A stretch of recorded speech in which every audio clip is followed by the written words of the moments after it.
Thank you, Nigel. Norman? Neville, sir. Neville. Said English. Merry Christmas. I was proud of you.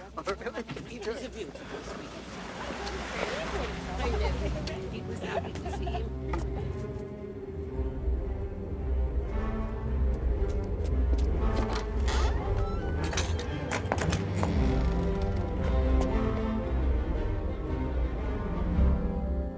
Hello? Liza? Toodles?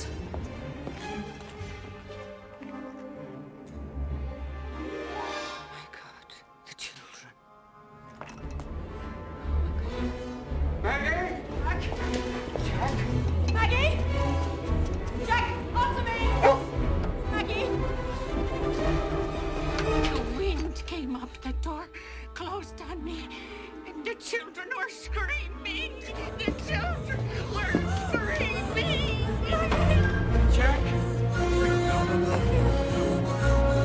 Maggie?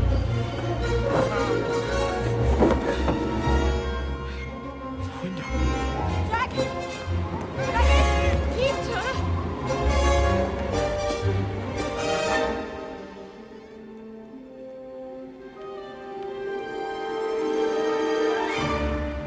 Dear Peter, your presence is required at the request of your children. Kindest personal regards, Jess, Hook, Captain.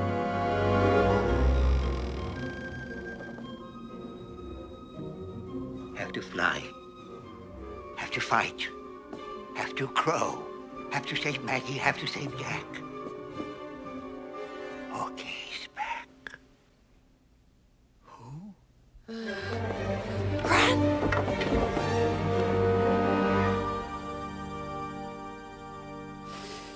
Well, the lab boys can analyse this little lot. So, Mr. and Mrs. Banning, we've wired the phones and two of my lads will be outside at all times. Of course, you know, it is entirely possible that this whole thing is some kind of ridiculous prank.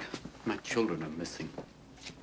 Yes, but the literary history of the family and everything suggests... Well, let's hope so. I've forgotten how to fly. Yeah, well, one does. Good night, then. Good night, sir. No more happy thoughts. Lost. Lost. Lost.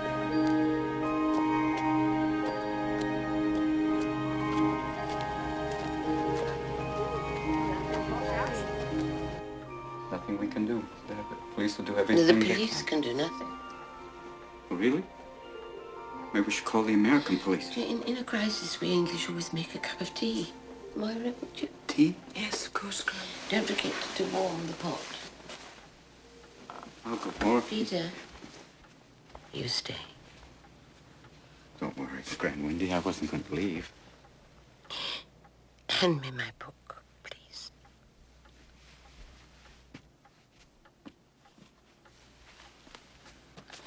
It's time to tell you at last. Tell me what? How far back can you remember, Peter?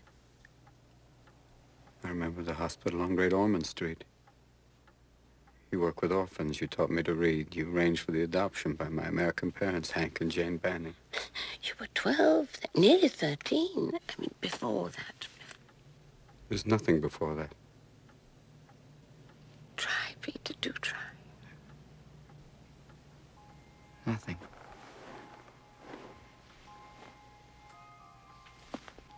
You know, when I was young, no other girl held your favor the way I did. I half expected you to alight on the church and forbid my vows on my wedding day. I wore a pink satin sash.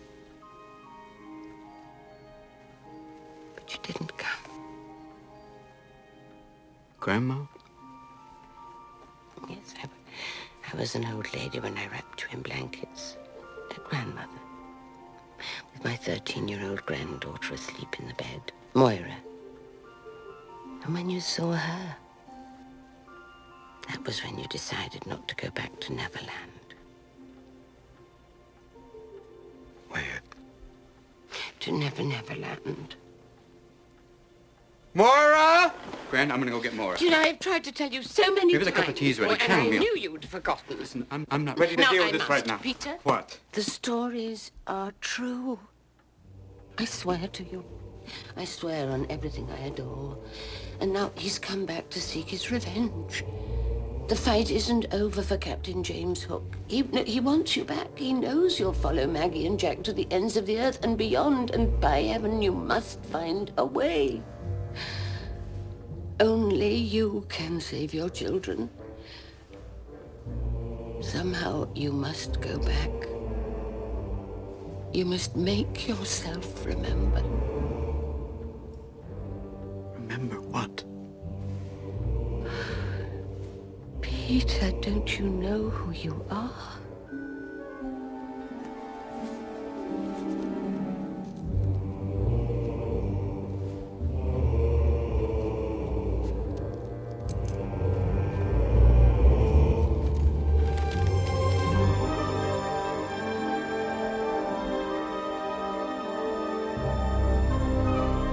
Yes, boy.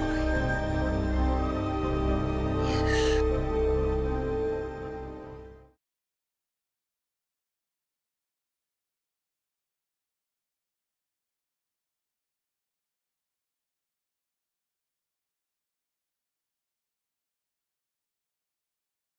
John Lilly once put it this way: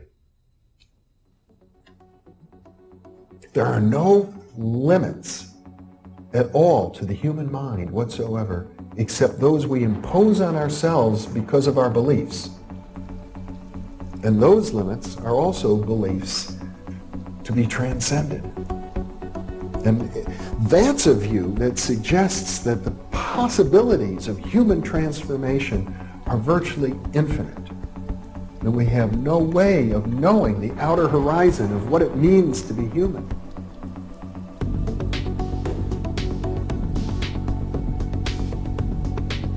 And really, to understand all this, everything, you have to go very, very deep into a study of history, consciousness, neurophysiology, everything.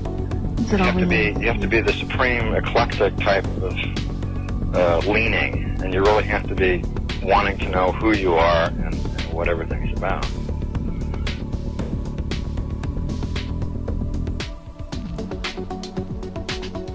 And the thing that you'll find when you go to sacred sites, if you're very humble about it, is that you are on a personal journey, and the sacred site will respond to you in a way that is appropriate only to you.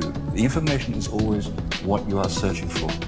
And it's the intent you give that energy that defines whether it is used for right action or not. And it is inside these sacred spaces that you will be reminded that you are a god, that you are a bright star. So what you're trying to do is move through the course without ricocheting off walls or creating karma. You're trying to slide through things smoothly. How do you do that? It's called flowing. There's a technique that you can do that will allow you to touch some part of your inner being that has more knowledge than your conscious state does.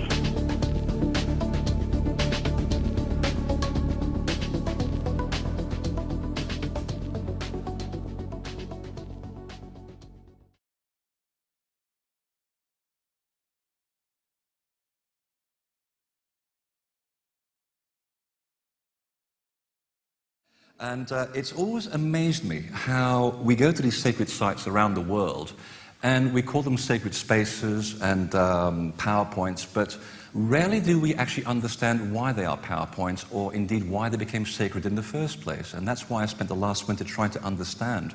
About 20 years of experience writing down something to make concrete sense of why we go to places like Stonehenge and why these places have a profound effect on our physical body.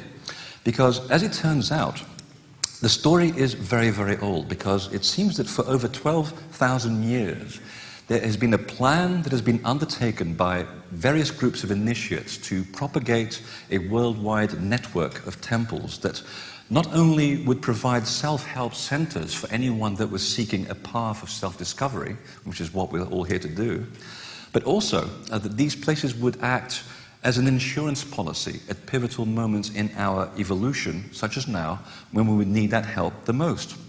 So this is the story of a legacy we have inherited and how it serves to transform the soul.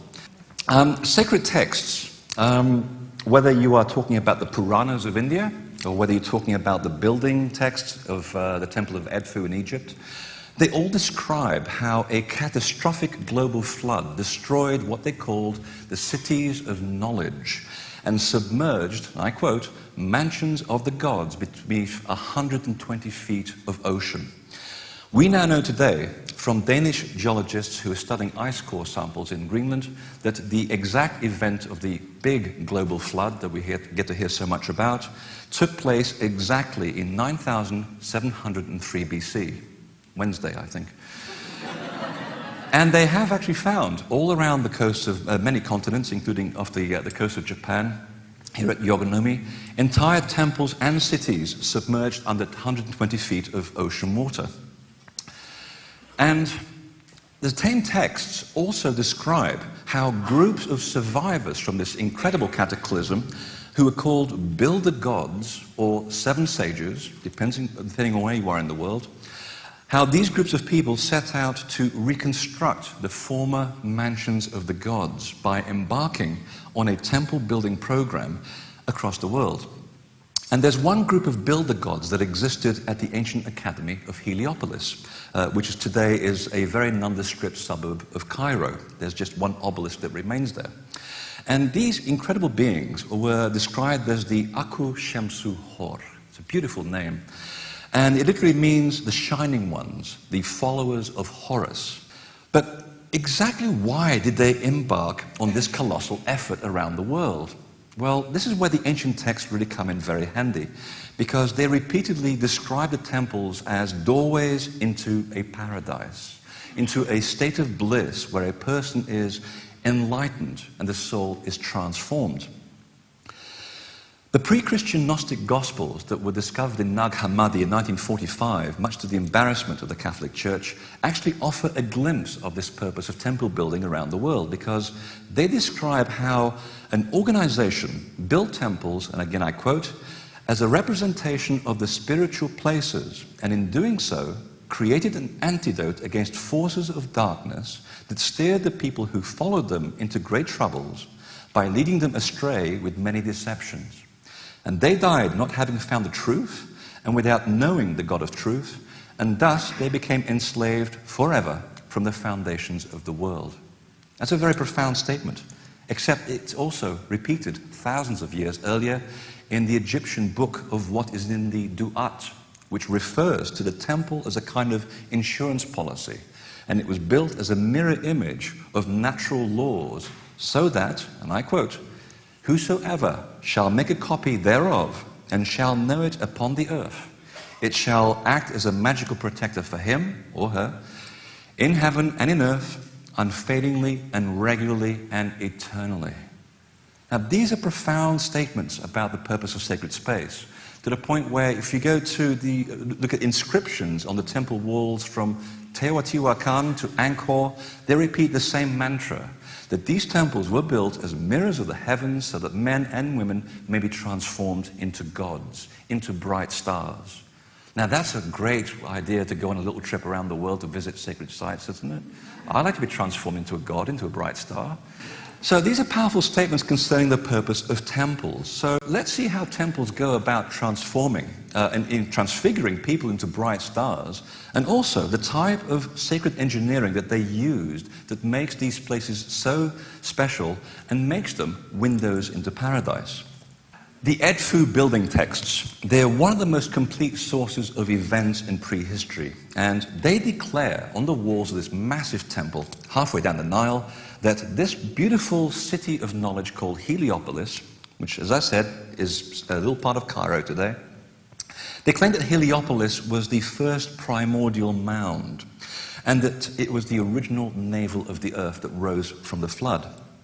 And that after founding Heliopolis, groups of builder gods set about locating other sacred mounds at carefully chosen locations.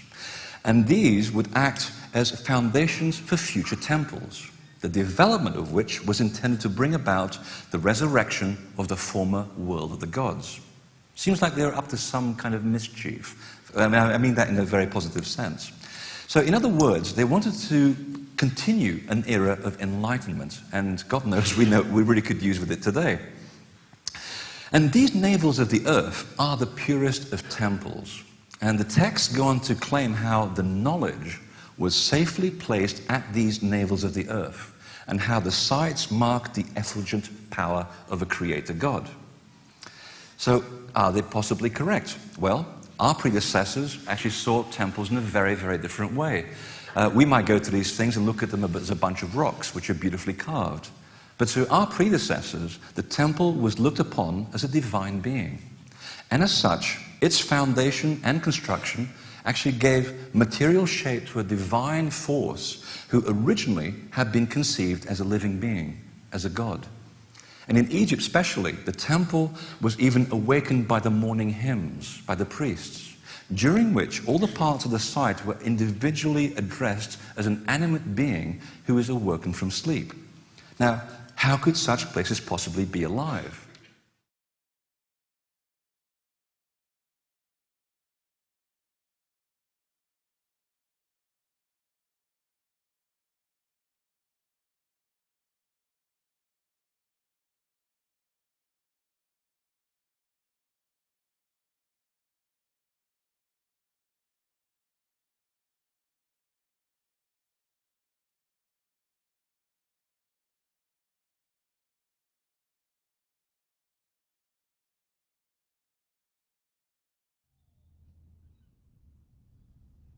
Hey, welcome.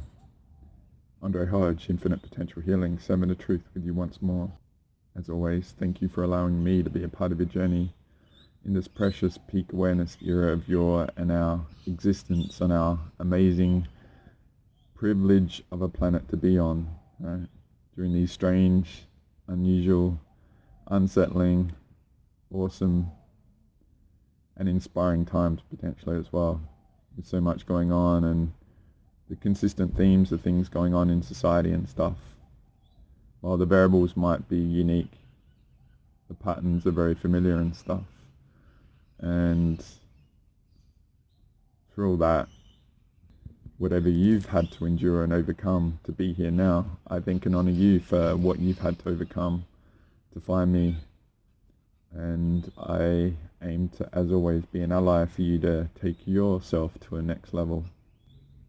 And this one I aim to be very potent in that, launching you into a whole new level of appreciation and understanding and stuff. And it's a topic I haven't touched on for about a year, right? I've only done 2 in it. And the theme that I'm going to be expanding here is the courage to explore the unknown and potential that waits us there.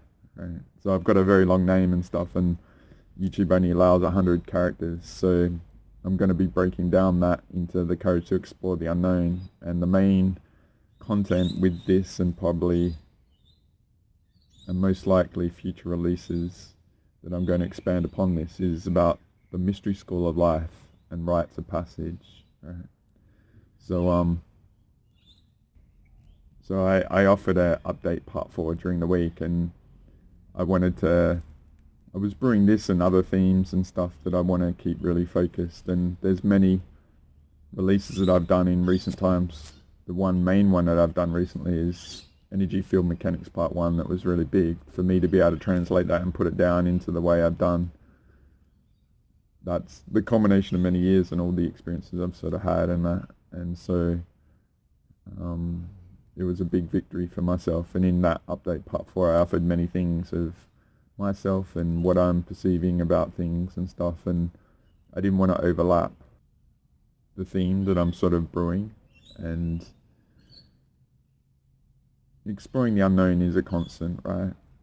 I think you as an individual and myself, and we all have all this unique variables in our lives and stuff, but whatever is culminating into that moment of really wanting to take ourselves to the next level, to develop ourselves and improve ourselves and understand what's going on, and the willingness and courageous variable that we all have to want to know and have the courage to challenge everything out there where most people accommodate it. And whether it's been through a traumatic experience where it shattered you and you've had to put yourself back together, I feel a very shamanistic variable of society is that we're sort of born into this world and then we go through things that destroy us. And not everyone does put themselves back together, but I feel like, say, my particular journey, and I've shared it many times, and it's just there and as an offer for you that, yes, I did get shattered. I was a very logical IT geek, right? I would never look into all these things, and then I went totally opposite into the intuitive sort of stuff from death, right? Death being around me and stuff potentially. So I explored what death was, and that opened me up to the vastness of what existence was, and it was just incredibly nourishing. I was devouring thick Microsoft books, 700, 800, 1100 pages of, I call it insomnia medicine, right? No matter how much you can't sleep, you start reading one of them and you'll be conked out, right? So to be able to devour and those sort of things, and I've talked about Passion, Emotional Mastery Part 5, going back quite a while now, of being passionate about my music in the 90s and that driving me and being a motivator in life, and then realizing you can employ passion in anything you do. You don't need a catalyst, it's just a state to engage, right? And so once I got that spark going back in 2008, it was on for myself, and I feel very fortunate to have had that, to go through that during that era. It was a very nourishing, exciting, liberating time when the financial collapse was going on, and a lot of people were inspired through their own journeys and stuff, and there was this big potential relative to, say, 2012 and that, and whether that had the outcome or did or not, or didn't have an outcome. I feel very fortunate and privileged to be on that inertia that so many others were on. It was a disappointment and a defeat, and it was a worthy experience to go through. But I feel, YouTube wasn't owned by Google, and the internet was still quite infant compared to now, right? So much has happened since then. Social media wasn't around, and YouTube, you can only do like 9-minute videos and things like that. So I remember like one of there was this channel called Disclosure TV, and I saw Super Soldier, what's his name?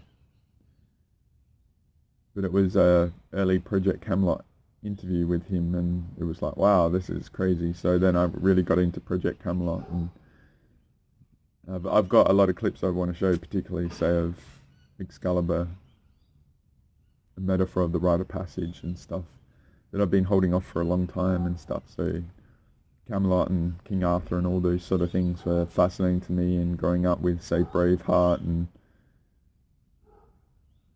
the Rainmaker movie was another one. I haven't shared a clip for that, but those sort of Legends of the Fall, Last of the Mohicans, very fortunate to come through eras like that where there were very inspiring movies, right? That people come from nothing and they can be something, sort of thing. Even The Power of One was another one, and Pay It Forward, and all those sort of movies, right? And that's why I love sharing the clips and that. And so what I personally associate the spiritual journey is about the willingness to grow and expand and evolve and become a better version of myself, right? And I think that's what many of you have also come to the conclusion of, but we all ideally think that everyone else is the same and other people have their limits or all that sort of stuff, and there's nothing wrong with that. But I think the fundamental is that we appreciate how society is, but we're not conforming to that, right? And then we feel that we're something more. It's not an egotistic sort of I'm better than you. It's that infinite potential. What is my limit sort of thing. And then it becomes a very individualistic journey, right? Because we'd love to be in a collective and a herd and structures that all have that as their foundation, but then we realize the horrible beauty of the universe, as Ram Dass says, right? In that clip I've used many times. What you do is you appreciate things, integrate it, build a new foundation and chip away, and then you start seeing things how they are. And the stuff I get into isn't that pleasant at all, right? And I know it intimidates and scares people, or they don't want to hear the truth of, say, what they've been influenced by, or that stuff is running them and that. But part of that journey is appreciating the what is going on, which I said in Energy Field Mechanics Part 1, where we each individually have to really get the data points of the foundation of the context of everything, and then ideally find a solution through it. And that's what I'm all about, right? And everything I do, even this video about the mystery school of life and the rites of passage sort of stuff, is what I facilitate in each journey for each individual and stuff. And the discovery process is a big part of it, right? And like, I come from DJing and trance music like Tiesto, but back in the rave days it would be like the DJ would take you on a journey of ups and downs and rests and peaks sort of stuff, and I really loved that whole experience that you would take someone on with music and stuff. And a lot of this stuff, ideally what I'm going to bring to you is stuff you instinctively subtly know, but there's a difference between when it's inactive versus an active awareness. And ideally what I will help you see is many things that you've been actually instinctively governed by without knowing, but then I bring it to you, and then you can actually accelerate it and appreciate it and take on board what you've done probably in the past without even knowing it, right? And that will just like launch you even more. So the idea is that I'm just an ally to help you take yourself to wherever you have the potential to be. And a lot of us, you know, if you're here with me and stuff and there's been a lot of shedding and maybe people have hit their limits or they step back into society, because it is on many levels very horrible what's going on. But ideally, again, rest, recoup, recover, and then get fired up again. And perhaps this is a video that people come back to and stuff and remind people of many things. And that's where I'm about infinite potential. It's not about the ceilings that are on you, right? That we self-impose or we accept based on society. It's like, where do those limits come from, and where can we go beyond them, and why do we accommodate them and stuff, right? And many things are subtle, like attitudes or an emotional thing and stuff, right? Or individual levels. And so I really feel what it's coming to is we each individually have to own it and go beyond. And I don't say this from like an egotistic point of view and stuff. I've just been very thorough over 18 years, and I had to go through my journey like the last 3 or 4 years of holy crap, like maybe it's up to me, right? And go into space that's very original, that hasn't been discovered or done before. But the logic is, my attitude is like, what happens if I don't, right? And that's that personal responsibility of that commitment. And I feel like in spite of everything going on, we have this very, very special short time to really do something about it. And every moment counts, and every thought counts, and every state counts, and every interaction counts and stuff. And sometimes I'm just in awe of the amazement of everything. Like, yes, the craziness is escalating, but I think that's a direct proportion to our epicness, right? So my attitude is, oh, you need to do all that at that scale? Like, you must be freaking terrified of us. So I'm about bringing about the Bratmare for them, and them waking up in cold sweats, right? Because F them, right? Not gonna just have that Michael Jordan Last Dance attitude, right? That you have to own it and self-accept and humbly and non-attached, and in every situation be the better person and stuff. And so I really feel like you wouldn't be here unless that's your nature. Whether you think you're separate to me, then you're not, and you're doing your best in life and you would like to commit more and all that. Just measure yourself, you're doing your best, right, in any moment. And choosing the most courageous thing, right? Whether you're accommodating things or doing a rite of passage and going into your mystery school of life and the unknown, right? So if I jump around and stuff, it's probably because there's mosquitoes as well, right? Getting towards the end of the day, but we were meant to have a lot of rain and stuff, and I wasn't sure whether I was going to be able to do this and that, and we just actually had a really magical day down here on Earth once more. So I did that update for during the week, and it took a bit longer to create and get out there. So I sort of had a day I thought that I was pushing to get this done and stuff, so it gave me a bit more time to sort of assess what I want to do and stuff. And I'm probably going to break this down to a few videos, and this one is just going to be about the mystery school of life concept, right? And how that came about for myself. And so I just had a quick pit stop. So perhaps a good thing for you to do right now, if you've been with me all this time, I think it's about a year or 12 or 13 months ago since I released part 2 of the courage to explore the unknown and potential that awaits us there. And maybe you would just want to do a quick assessment of you over this last year, of how you've expanded and grown and stuff, and what's happened in the world, what's happened in your life, and who you were then versus who you are now. Because the concept that I want to really bring here in this one, that's going to be a bit more of an overview, and I'll get more into detail with things. And I've been hanging out to offer some clips, and I'm probably not going to get them this time, right? Get them out. I'll be holding some of them off. It comes down to choices in any moment, and ideally the spiritual journey is about becoming the best version of yourself, yes, but also about the ability to handle any moment in any time, in any scenario, and be a master of it, like the eye of your own hurricane sort of thing. And I've had the privilege and honor, and doing what I do, I tend to deal with people at their worst times, and it's courageous to sort of fall back. And as I said in the update part 4, I've had an enormous privilege to deal with many people many times, and a lot of people have been through real horrible scenarios, and like I have to be a certain way, like I can't actually get too involved. I have limits that I can get in, and I feel them, because an individual might be going through something that is very purposeful for them to go through it. And like I know a lot of mothers and stuff, they worry, particularly if they're doing the right thing for their kids and stuff, and then their kids go through stuff, and I would just offer,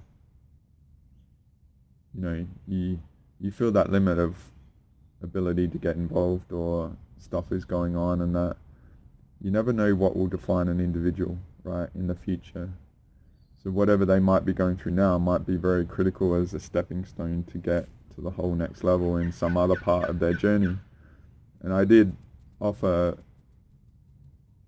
Principles of Existence Part 1 a couple of years ago and stuff, and what you can actually do is actually reward bad behavior and stuff, and people would justify a continuance of bad behavior. Perhaps they need to be broken and shattered and all that to realize there's consequence and nothing will save you, sort of thing. And the hardship of a particular scenario might be the thing that is the catalyst for evolving into a new version of an individual and stuff. And you know, if we're not clear and we're run by stuff and all that, it can be very hard to determine what those sort of things are. And so what I've tried to inspire all along is, like, you work hard in yourself, you clear yourself to a level you didn't even know you needed to, and that's why I offer all the data that I do to inspire you to realize, wow, there's so much more going on.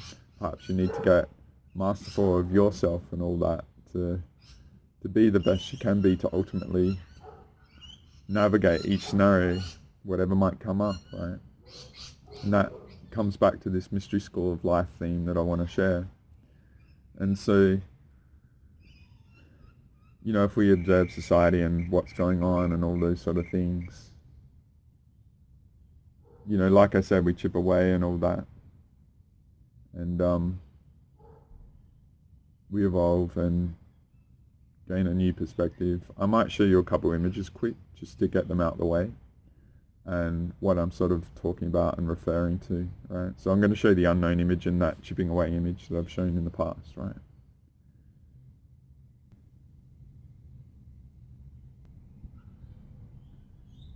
So I've shared this in the past with this theme, but many other places and stuff. I'm not going to get into it too much, right? But I'm just going to go over it. But the first one is the black triangle that's sort of going minuscule on that side and growing this side. The vastness of what we don't know is massive, right? So we're going to be humble to the unknown, okay? We don't know about life force and what there is to know and stuff. Then we chip away and we start working out what's going on.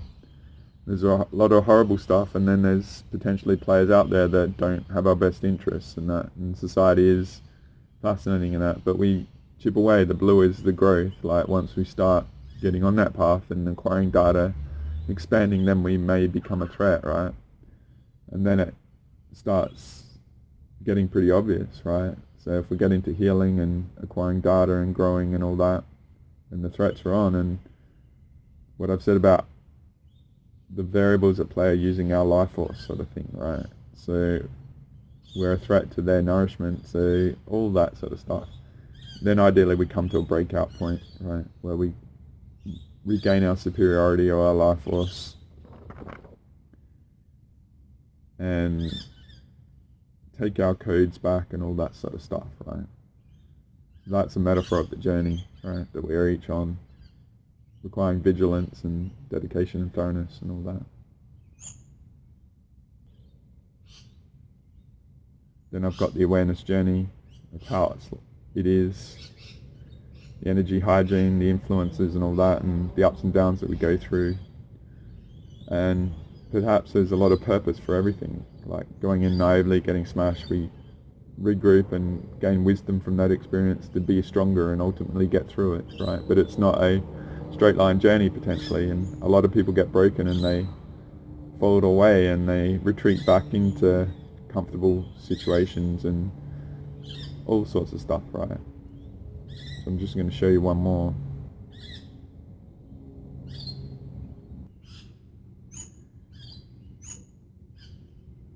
And I've got this one relative to the spiritual no man's land, the dimensional scales at play and all that. And this is what it's a bit like.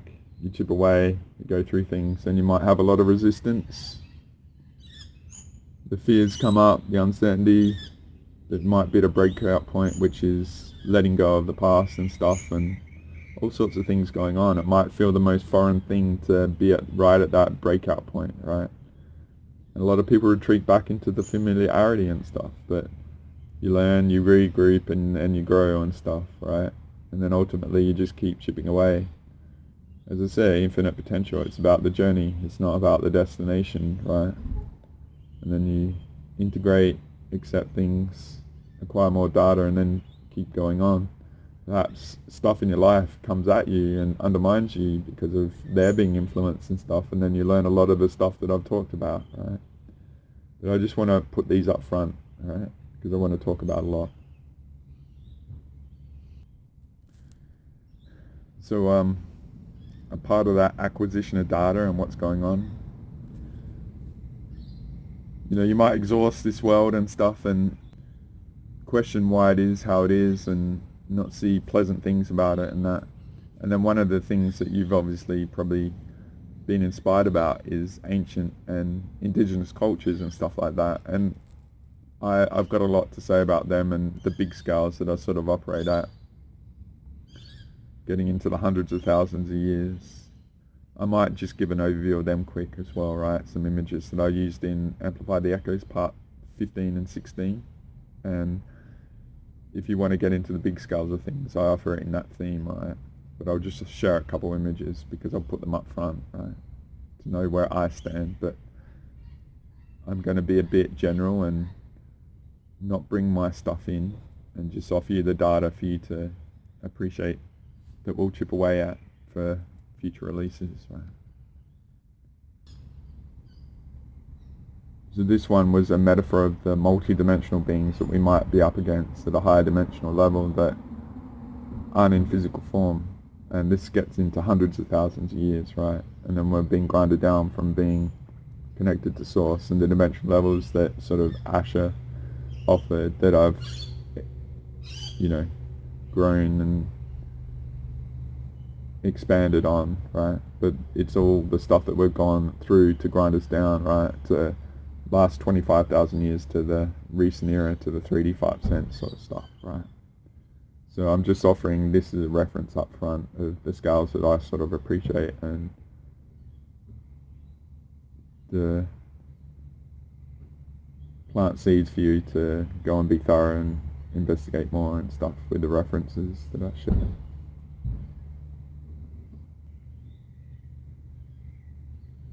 And then I offered this one relative to that, part 16 and 15 and 16 of Amplify the Echoes, where it's about the source connection sort of thing, and the invader overlay and their need for us, which potentially, if you've watched Update Part 4, it's coming to the end of their need for us sort of thing, right? But this bigger scale of grinding us down, right, to creating the structures around us that accommodate the invasion sort of stuff, right?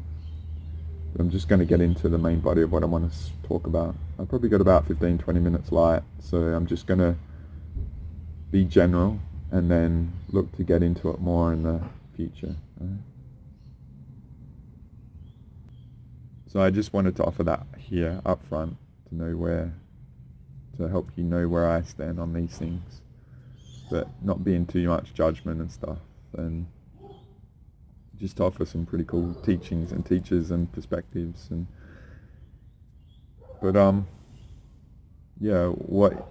what most of us will probably do is start appreciating the wisdom of older cultures and what's gone on in the past and the history, because there's a lot that doesn't add up, right?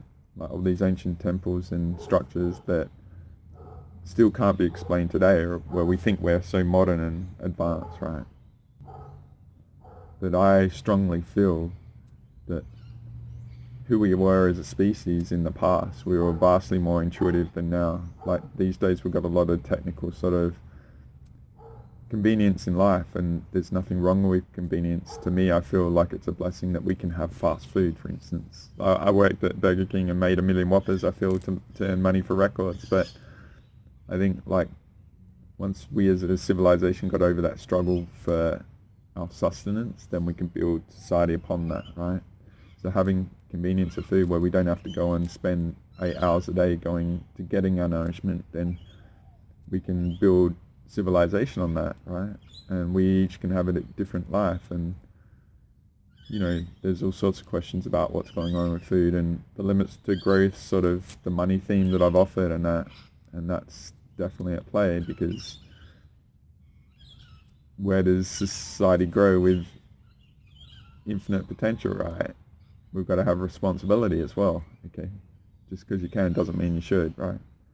But one of the big appreciations is obviously ancient cultures and society, and I went pedal to the metal and all that stuff, which I'm sure you have, and that.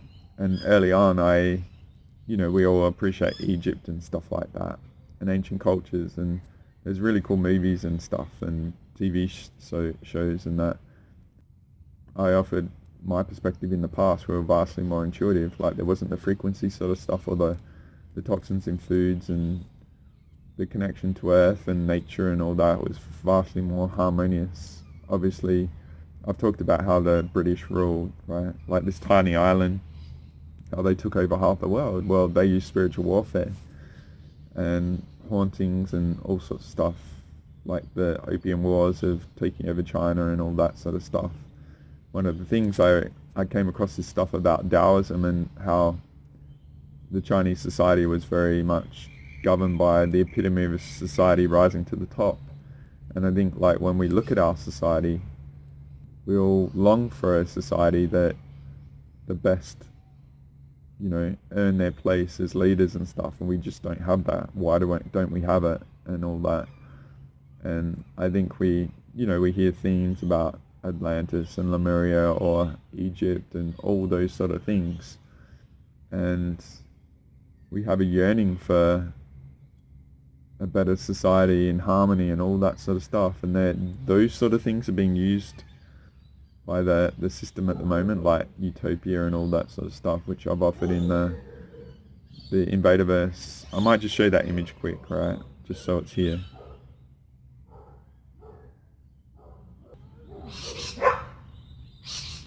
The Pure Source Universe, the Invaderverse, which is in creation of the invasion to our universe at the get-go, and all their structures that it created. And what I'm just offering here is that longing for something in the past is potentially being used as a carrot to create what they want, right? So it's just, I wanted to offer that up front, right? There's these images are elsewhere and stuff.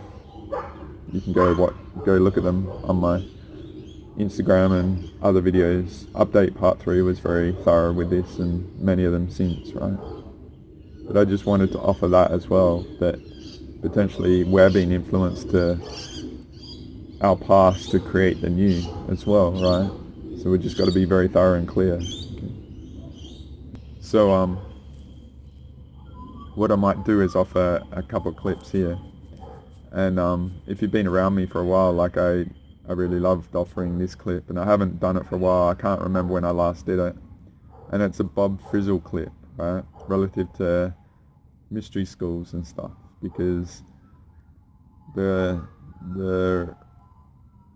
one of the appreciations I had was there were structures in society that were basically, and the foundation of society was about creating the structures for education for us to bring out our best, right?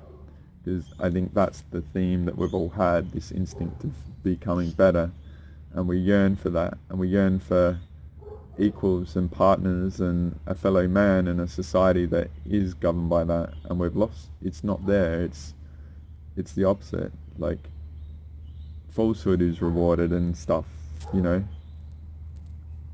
and it's all to trying to create that despondency with society and give up, and the futility of going against it, because negative variables are rewarded and the good is not. And I think that's what we've really got to amplify and bring and hold and say, no, this is not acceptable, but have it in our field. And that's where the sovereignty sort of stuff kicks in. But I've got a real favourite Bob Frizzle clip, and I'm not going to discern him too much. He comes from Drumbelow Melchizedek, and who's a Thoth variable and all that, but I just appreciate the metaphor of this teaching and the structure of society and that. And what I'm going to do is offer several other clips, some that you might know, some that you don't know, and some aspects of society that we might not agree with, and that I feel that in ancient times, that more intuitive aspect, they knew the incarnation war was on, and they could detect the souls that were corrupt coming through, and that's one variable of one of the clips I might be incorporating, but also about putting ourselves into very challenging scenarios to prove our truth in those moments. And that's where preparation is the key, and doing the work on yourselves to be able to be primed for any moment. Times were a lot tougher back then, so it was a lot harsher, but I'll just show you these clips and then I'll see you on the other side, alright? Just to inspire you and appreciate things, and we'll get to the other side. Okay. Enjoy. I hope you get a lot from these.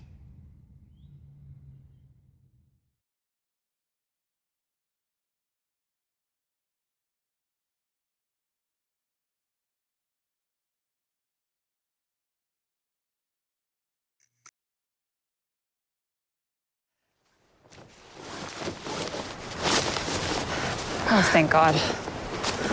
We must move quickly. I will. Ibuprofen. Helps with the pain and swelling. Yes. Dr. McKay uses them frequently.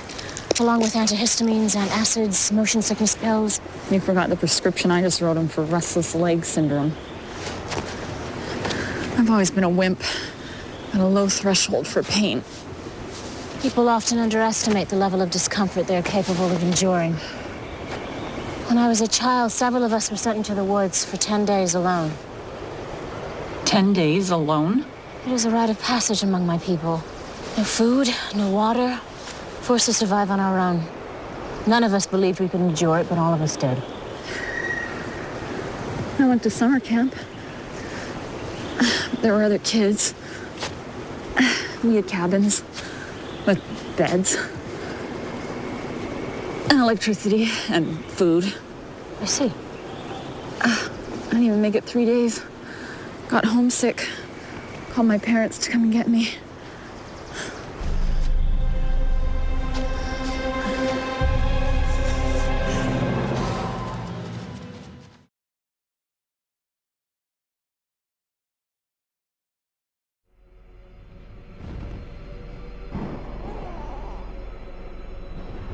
When the boy was born, like old Spartans, he was inspected.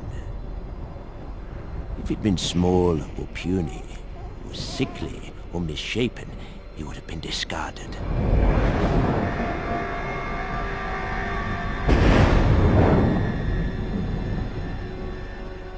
From the time he could stand, he was baptized in the fire of combat.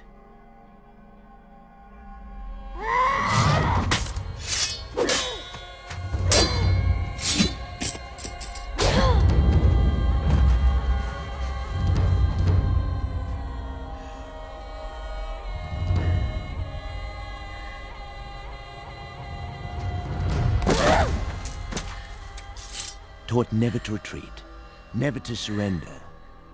Taught that death on the battlefield in service to Sparta was the greatest glory he could achieve in his life.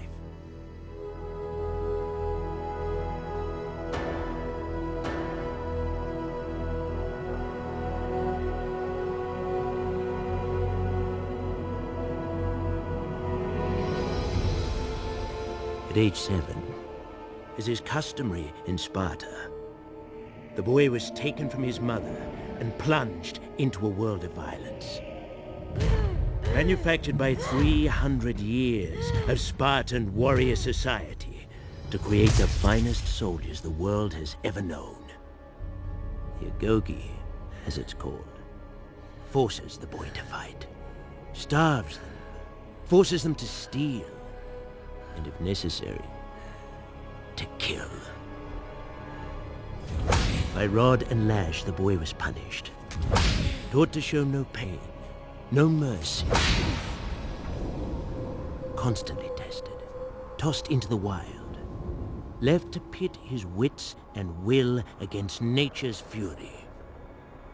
It was his initiation, his time in the wild, for he would return to his people a Spartan. Or not at all.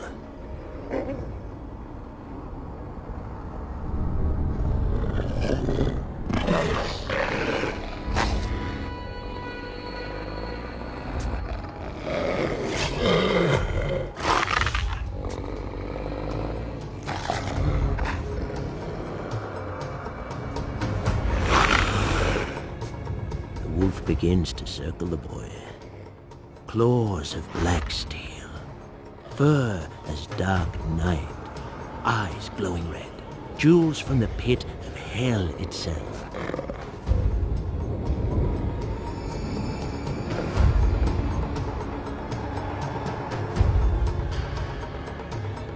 The giant wolf, sniffing, savoring the scent of the meal to come.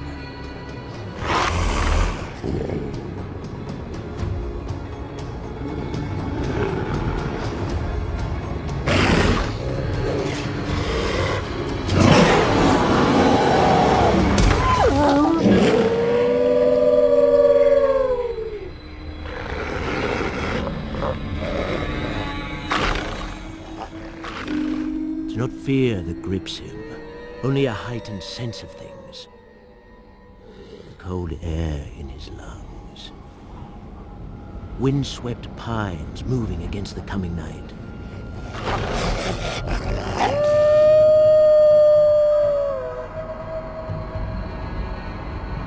His hands are steady. His form perfect.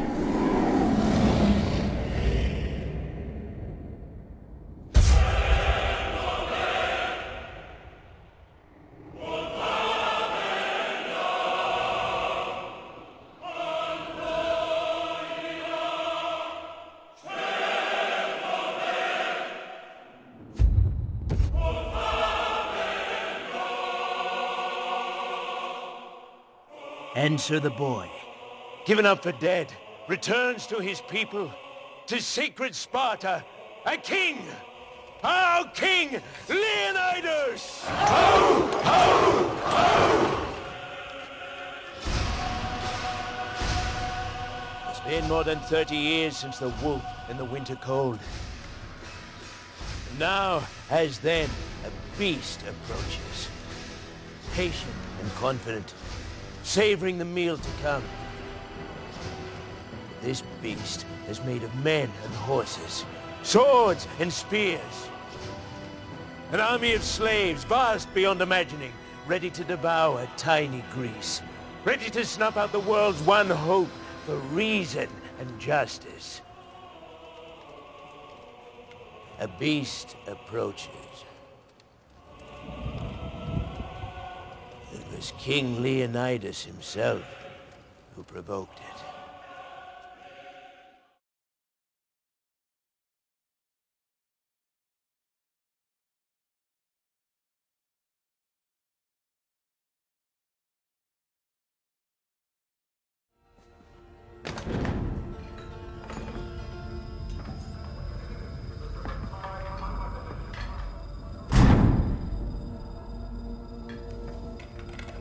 What is it with you, abnegation and mirrors?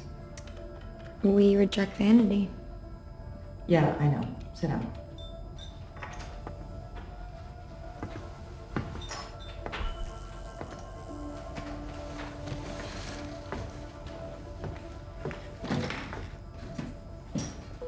I'm Tori. I'll be administering your test. You'll be offered a series of choices to test your aptitude for each faction, until you get one result. I wouldn't sweat it. 95% get the faction of their origin, and from the looks of you. What is it? Bottoms up.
Choose. Now. Before it's too late. Why? Why will I do it then? Choose. Just tell me.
We're going out the back door before Supervisor comes. What was my result? Come on.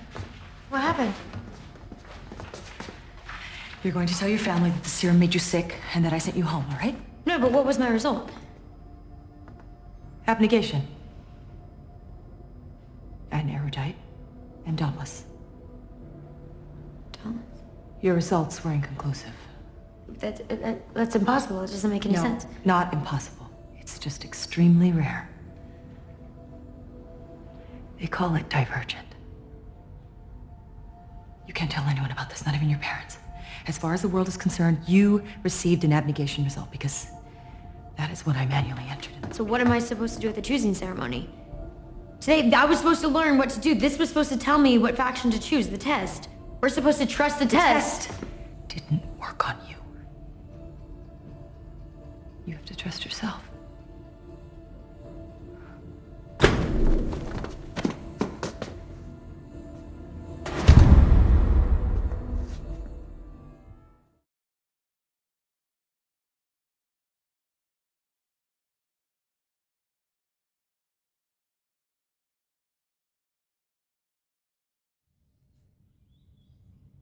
Hey, welcome back. I hope you got a lot from that. Maybe you've seen it in the past and it hasn't registered, or maybe it's the first time seeing it. I love it, alright? And I appreciate Bob. And he's obviously a very genuine being, but as I said, it's about the Drumbler, and I've got a couple of his books. I'll just show them quick, right? That's one of them. Nothing in this book is true, but it's exactly how things are, sort of thing. It's interesting. But it's got the flower of life through it and all that sort of stuff, and talks about Drumbler and all that. I haven't read it for a long time, but I appreciated him. Every time I found someone like these, I would always get their books. I've got the other one as well. I'll just show you that quick.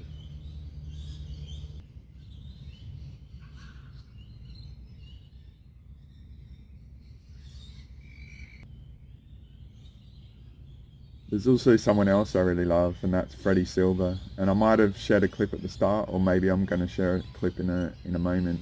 And that's about the temples and the structures and the purpose of them. And so what I might do is, if I've got clips ready, I might just show you sections of him, right? He's another teacher out there, and it's really cool what he says about the temples and that, how they're geared to structures and the betterment of society. Okay, I'll see you on the other side.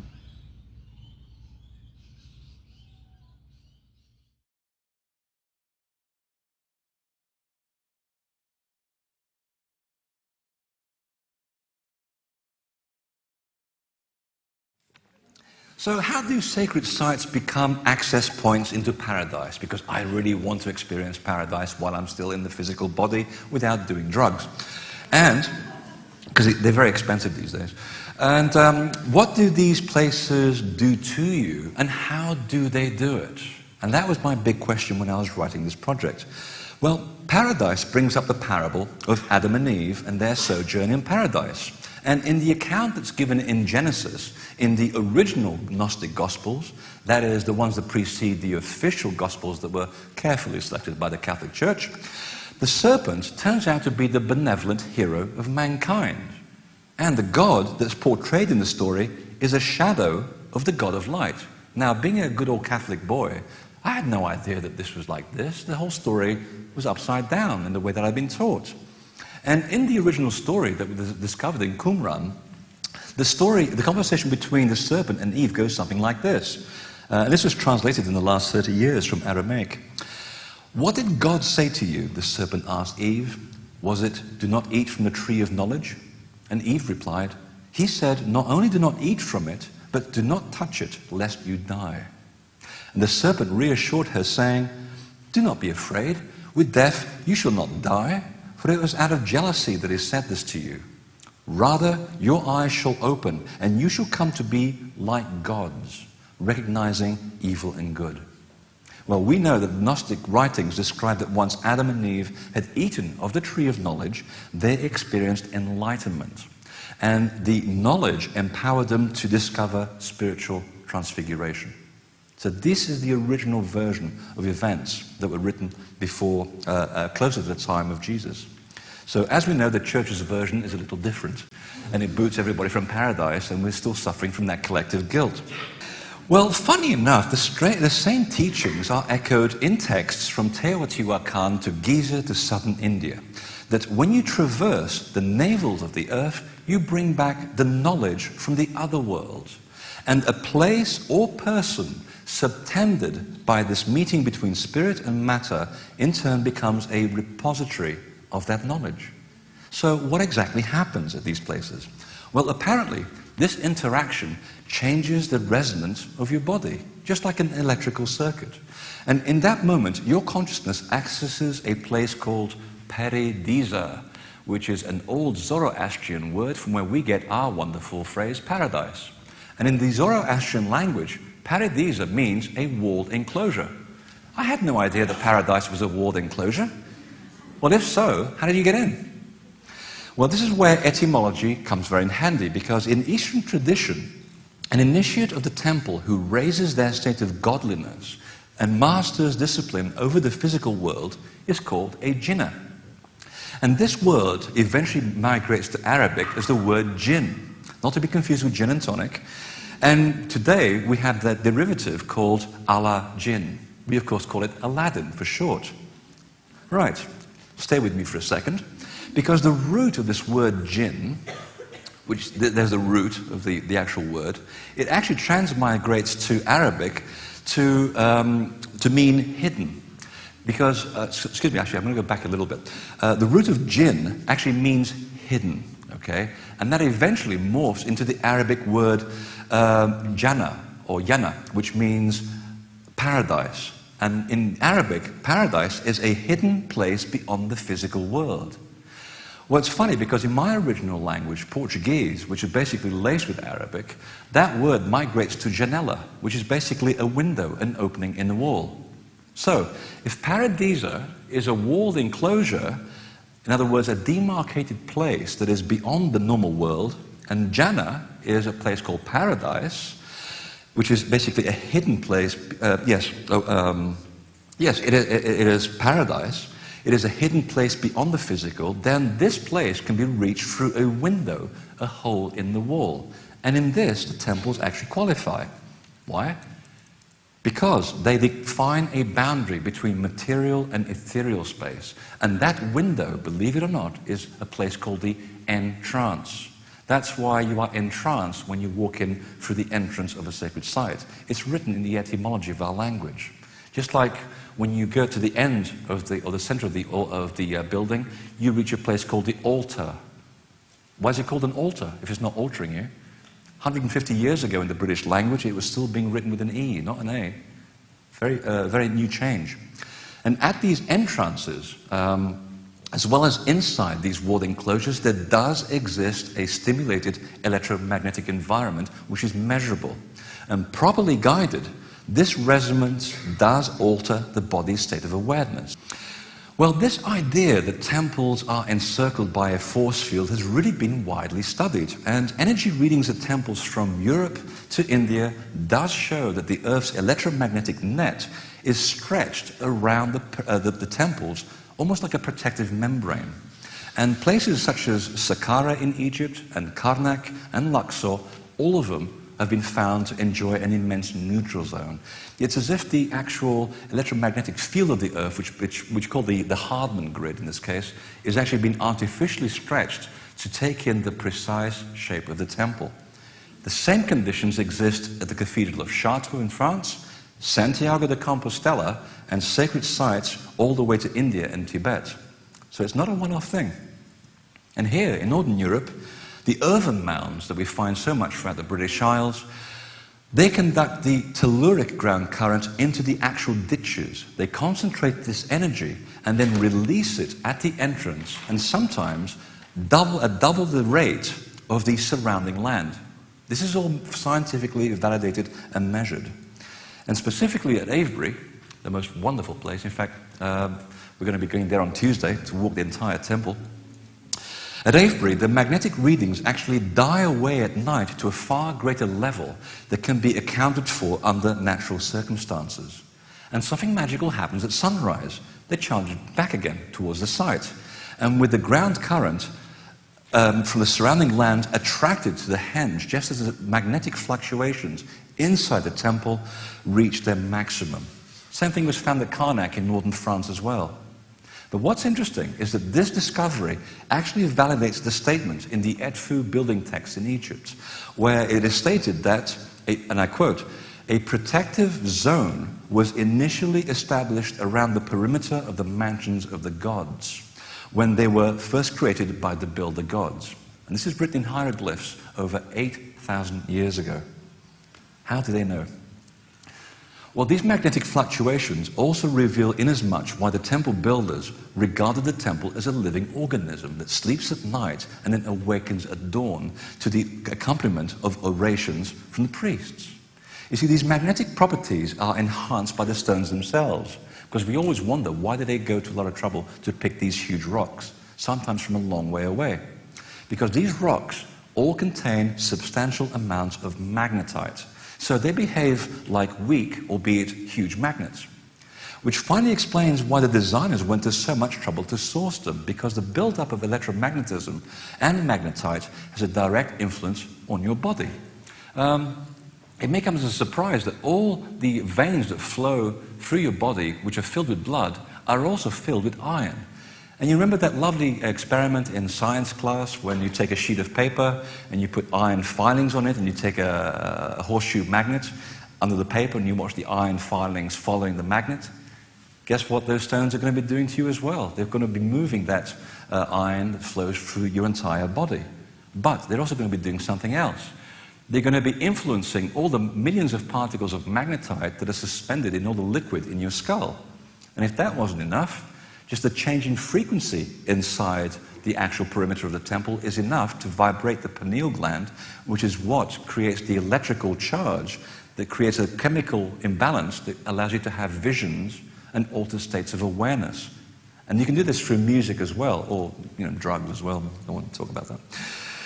So, once you are immersed in this environment, this is how enlightenment is reached. This is how you are able to attain a kind of state of bliss. And when you reach this state of bliss, you are seeing an altered state of reaction, and you are able to reach that place called paradise, because that's how they describe the state of bliss. Paradise is being here on earth, experiencing an out-of-body experience while still having control over yourself. Well, the temple was considered the material dwelling place of a god, as well as its physical embodiment. So the integrity of the temple's energy was everything. And its defilement, whether it was physically or energetically, was seen as the precursor of the downfall of the spirituality, not just of the individual, but also the collapse of the entire tribe. So in addition to establishing a protective membrane around the temples, the builders also took huge precautions to ensure that your thoughts, or impure thoughts, did not pollute the environment inside these mansions of the gods. And there's this wonderful cryptic statement in the funerary text at Saqqara in Egypt, which hints of this relationship between you, the temple, and your passage into that place called paradise, that state of bliss. And it goes something like this. It states that 7 degrees of perfection enable passage from earth to heaven. And I thought, why 7 degrees of perfection? Does the visitor undergo some rite of passage prior to entering the mansions of the gods? Possibly. In Egyptian mythology, the passage into heaven is made through a place called Seket Yanu, and it literally translates as the field of reeds. And it is said to be a sort of a land of paradise. And we've come to know it today through the Romans as the Elysian Fields, a place of bliss and paradise. And the Egyptians always said that to reach this much desired land, one has to pass through a series of gates. So at Saqqara, to enter this mansion of the gods, this beautiful pyramid, you actually do have to first walk down a preparatory passageway. And it's a unique passageway because it's a colonnade of reeds which are separated by narrow alcoves, and each of these alcoves actually discharges bands of alternating positive and negatively charged current.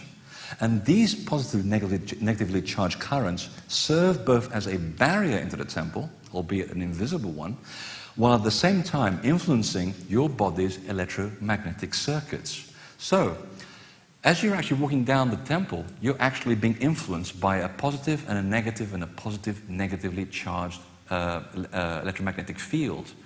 The funny thing is that there are exactly 7 of them. There are 7 of these gates. And suddenly the idea of those 7 degrees suddenly came into my field of vision. Because what you're doing here is that, you know, and when you go to Egypt, and if you do come to Egypt in January, you'll find this out for yourself. This preparatory hallway allows you to dispel all negative thoughts prior to entering the mansion of the gods, because, as we know today, your thoughts are electromagnetic. They carry a frequency. And if you're going into this temple, this mansion of the gods, and, you know, someone stole your car, someone borrowed my girlfriend, I have insurance to pay, all that stuff is being taken into that perfect environment, and you're going to pollute the mansion of the gods. Well, you don't want that. They went through a lot of trouble to build this stuff over thousands of years. And these are the 7 gates that allow you to stop and think and leave your trash at the front door. So by the time you get to here, down here, hopefully you would have been doing what the funerary texts say, which is, you will master yourself before crossing the threshold of each gate. Funny how they knew this 8,000 years ago.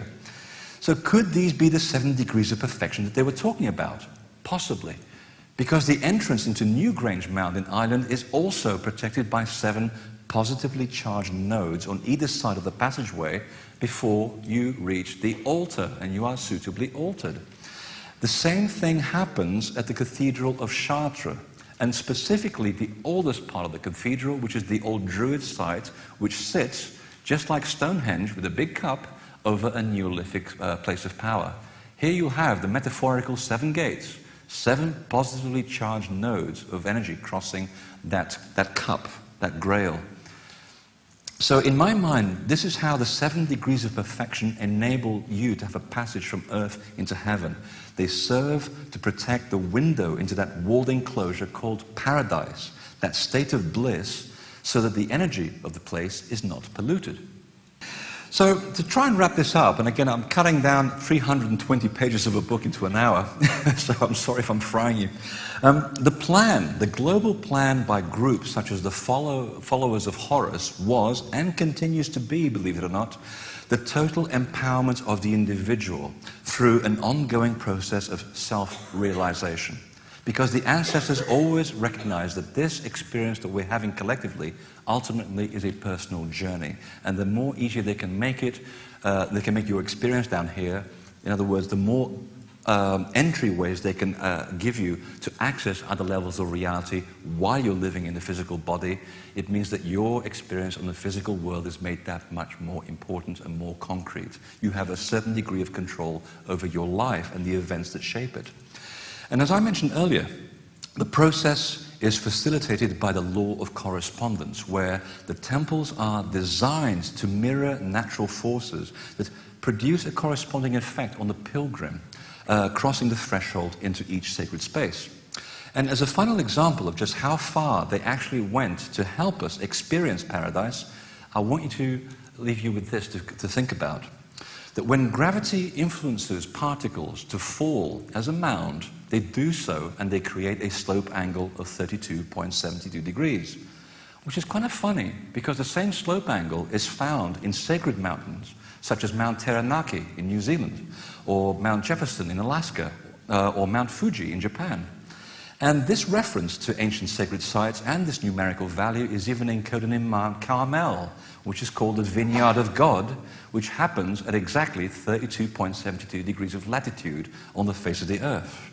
And believe it or not, this angle even finds its correspondence in human DNA, because when thermal fluctuations produce bending and stretching in DNA, the angle of normal rotation of our helix alters from around 34 degrees to 32.72. And I want to know, how did they figure that out? That is quite impressive. We've only discovered this recently. And this correspondence was even translated to the strategic location of 2 major temples associated with the rebirth of light. One of them is in Egypt, And it's called Arket Aten, and it was built by a very strange pharaoh who was very tall with a strangely shaped skull called Akhenaten. And he built this place in the middle of the desert, seemingly for no reason whatsoever, after Heliopolis, the original city of light, had fallen into decay by the 14th century BC. And his intent was to re-establish the rebirth of the principles of light, and with it the illumination and self-empowerment of the individual, which had fallen by the wayside by his time. Well, it's interesting because we have very similar principles in the legends around Stonehenge, which eventually became a solar temple as well. And back in the old days, it used to be called Ambrosbury. And it's a Egyptian-based name because an Ambra basically is an Egyptian name for an obelisk. And Ambrosbury it literally means an enclosure of obelisks in its original name. And we have now dated the origin of Stonehenge. The original holes have now been very accurately dated to 8000 BC. Now that puts the formation of Stonehenge squarely in the same period as the followers of Horus, which are the tall builder gods, those giants that lived in the graves that we still find throughout the British Isles.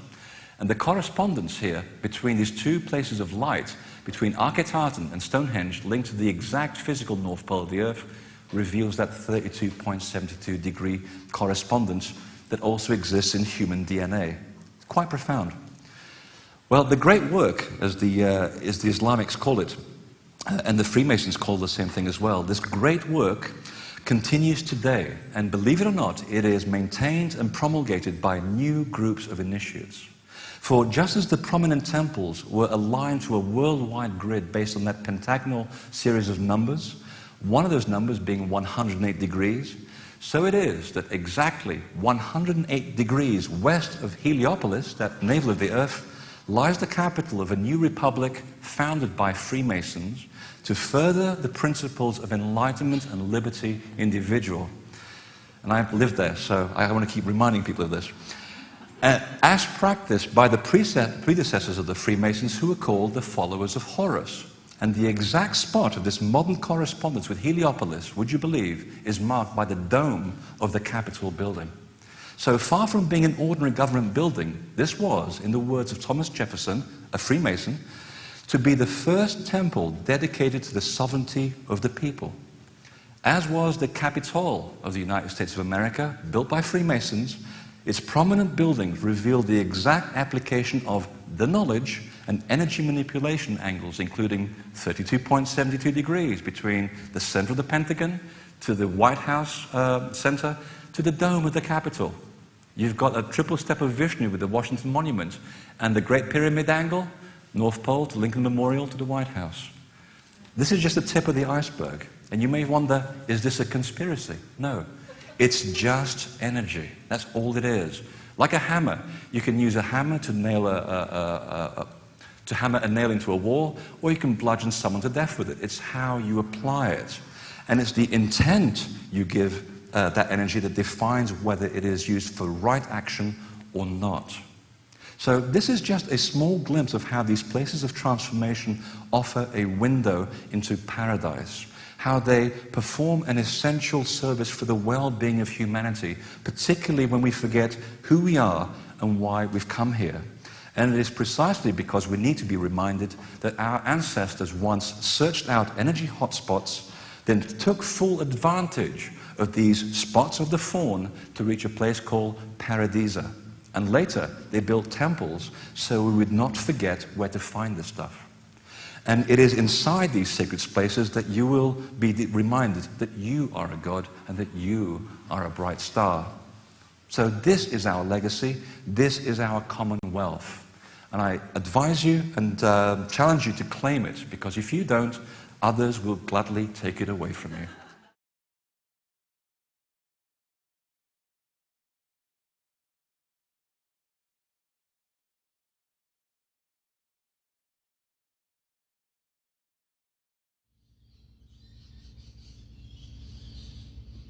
Welcome back. Thanks for being here still.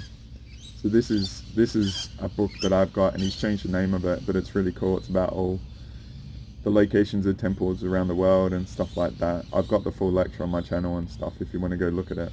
But he's another teacher that talks about the ancient times, but it fits in, say, the last 12,000 years.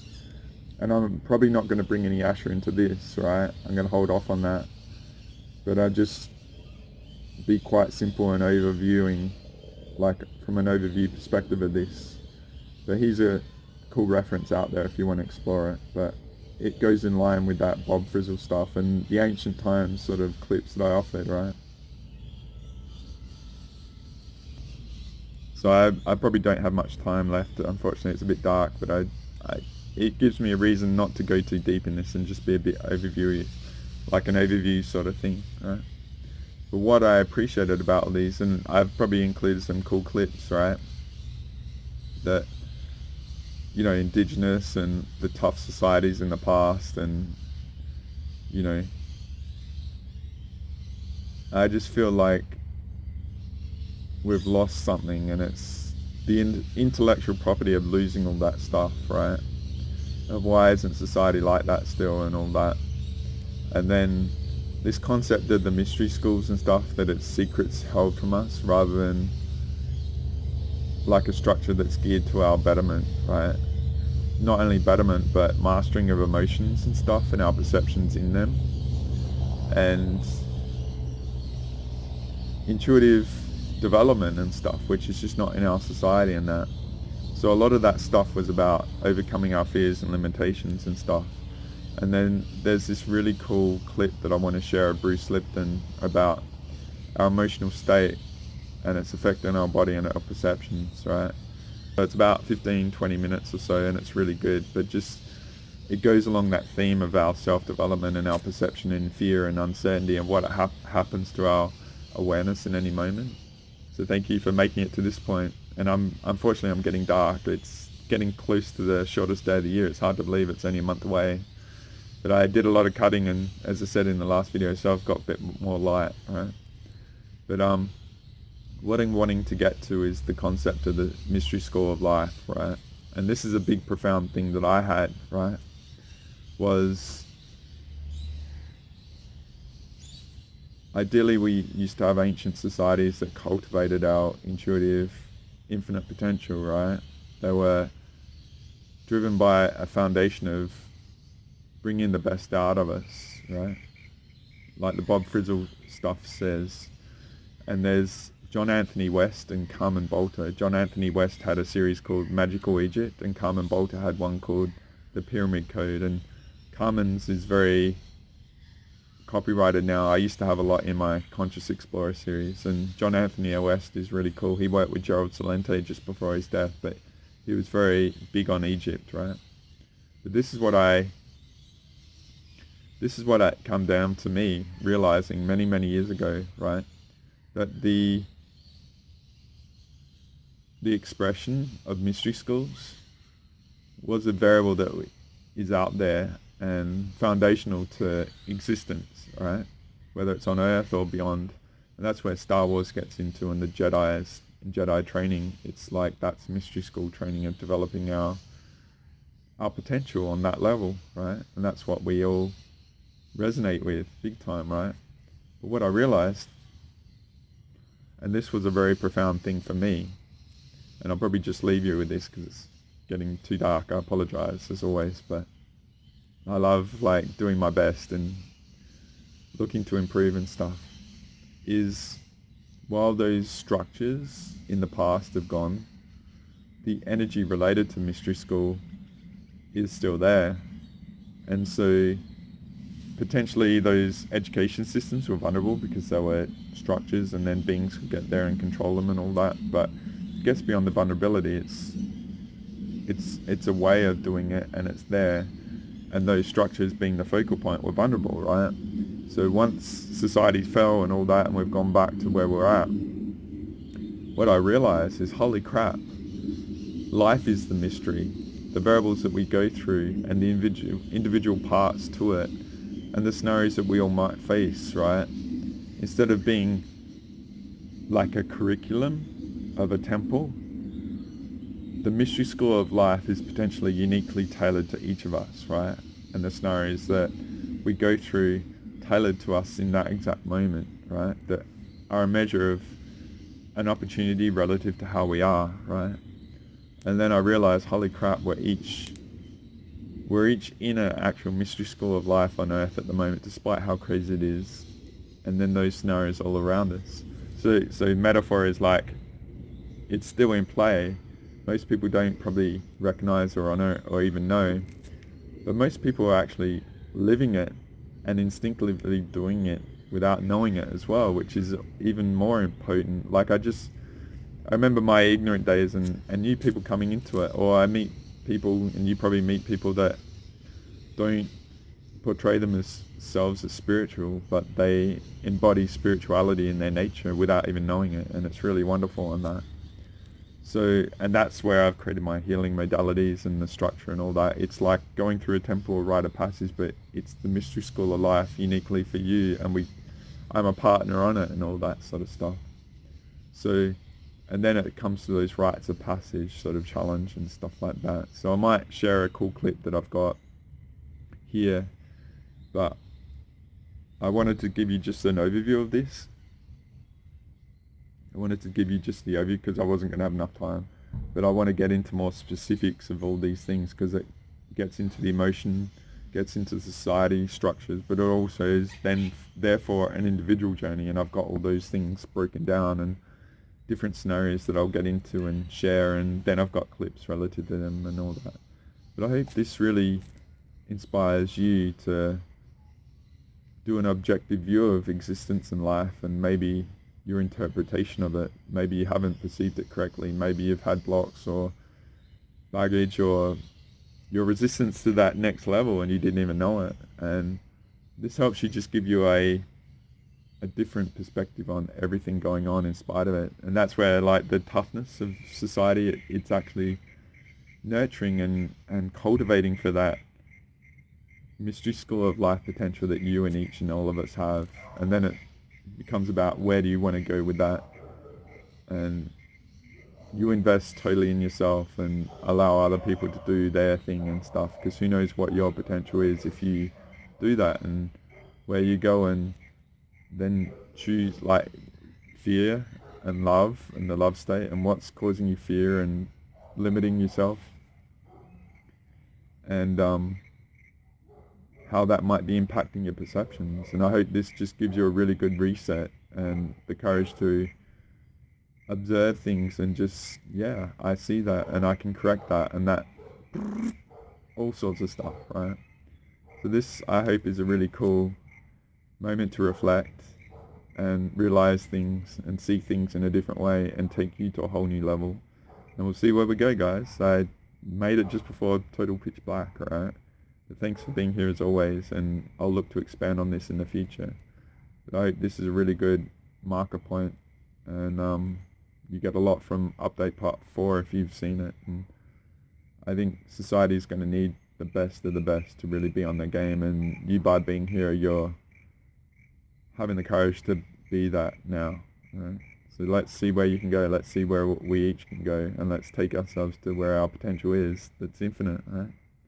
Thanks for being here. Thank you for all you're doing and all you've overcome and all you've, done without any pats on the back or recognition, and just keep owning it, right?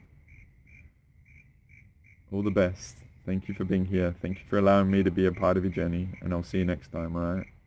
Andre, the brat from Down Under, out. Wishing you all the best. Bye for now.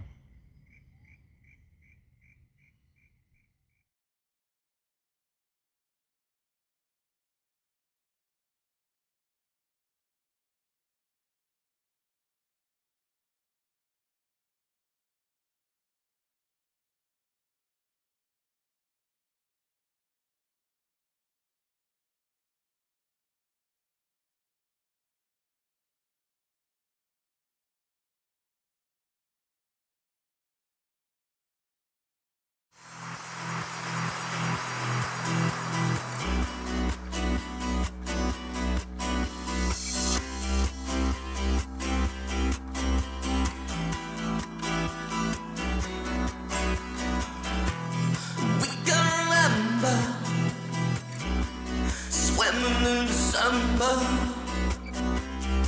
heading for the city lights. 975. We're sharing each other nearer than farther. The scent of lemon drips from your eyes. We are the people that rule the world, pulsating in every boy and girl, all rejoicing in the world. Take me now. We can drive, we live in adventure, love in the summer, follow the sun tonight, reminiscing of the times of life. For each every other, the feeling is stronger. Shock hit 11, got lost in your eyes. Can't do why when I think you're gonna leave me, but I know I try. Are you gonna leave me now? Can't you be believing now? Can't do why when I think you're gonna leave me, but I know I try. Are you gonna leave me now? Can't you be believing now? Can you remember in human eyes? It was to where we'd energize, lie in the sand and visualize like it's 75 again. We are the people that rule the world, pulsating in every boy and girl, all rejoicing in the world. Take me now. We can drive. Can't do why when I think you're gonna leave me, but I know I try. Are you gonna leave me now? Can't you be believing now? Can't do why when I think you're gonna leave me, but I know I try. Are you gonna leave me now? Can't you be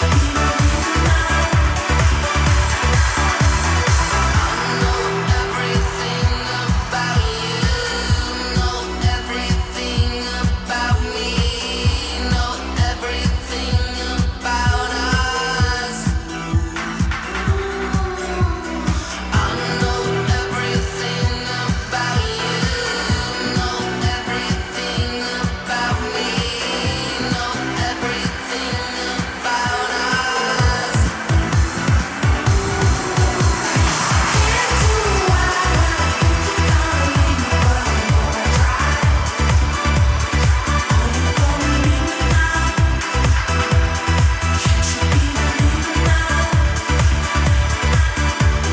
Can't do why when I think you're gonna leave me, but I know I try. Are you gonna leave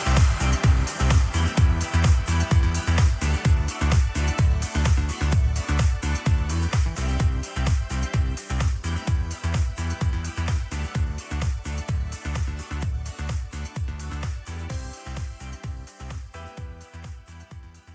now?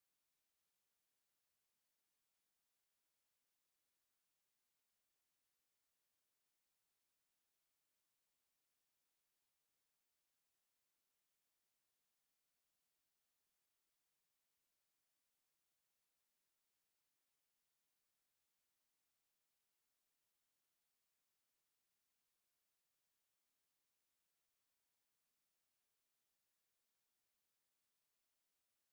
John Lilly once put it this way: there are no limits at all to the human mind whatsoever, except those we impose on ourselves because of our beliefs. And those limits are also beliefs to be transcended. And that's a view that suggests that the possibilities of human transformation are virtually infinite. And we have no way of knowing the outer horizon of what it means to be human.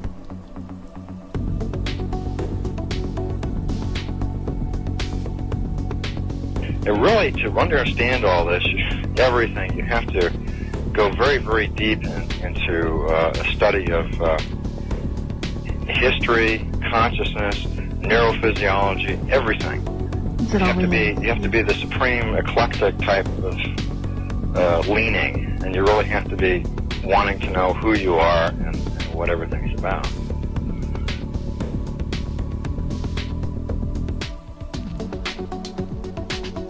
And the thing that you'll find when you go to sacred sites, if you're very humble about it, is that you are on a personal journey, and the sacred site will respond to you in a way that is appropriate only to you. The information is always what you are searching for. And it's the intent you give that energy that defines whether it is used for right action or not. And it is inside these sacred spaces that you will be reminded that you are a god, that you are a bright star. So what you're trying to do is move through the course without ricocheting off walls or creating karma. You're trying to slide through things smoothly. How do you do that? It's called flowing. There's a technique that you can do that will allow you to touch some part of your inner being that has more knowledge than your conscious state does.